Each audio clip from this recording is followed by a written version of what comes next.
I realized that I had to leave when residential buildings started getting hit. I was watching at the exact moment when shells hit that very building. I saw it with my own eyes. A 16-story building is on fire, another one is burning, and over there it's a 9-story building. Everything is already in flames. I constantly think about how much I want to return home.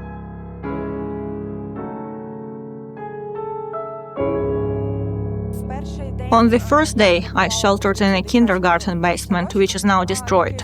It was struck in a direct hit. There were about 6 strikes in our building, which isn't even that many if you compare it to another building that was hit 44 times.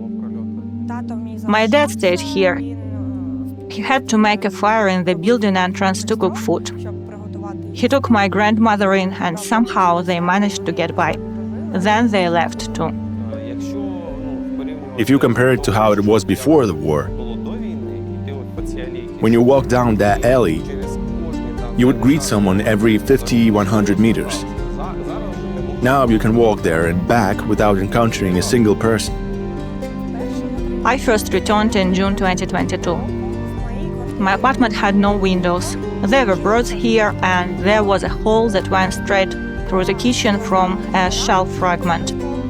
It was a horrible feeling. There was no roof at all. The roof was also missing on the second section.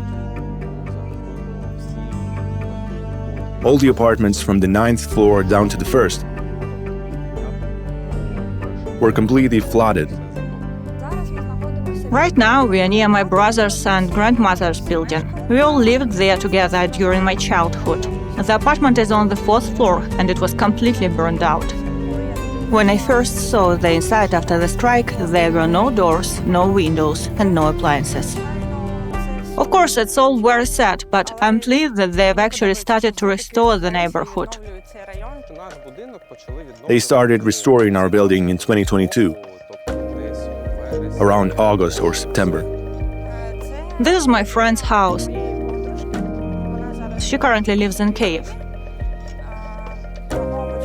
They only recently started repairing it. They're going to fully restore everything. The windows, of course, even the balcony units. Everything, completely. I have a friend whose mother lives in this house. And the residents built a little garden here themselves. They took the flowers from places where buildings were completely destroyed and won't be restored, digging them up there and buying some too. Every weekend they do something here to make it look nice. I think many people will come back. I have a friend from this building and they are literally waiting for it to be restored so they can return.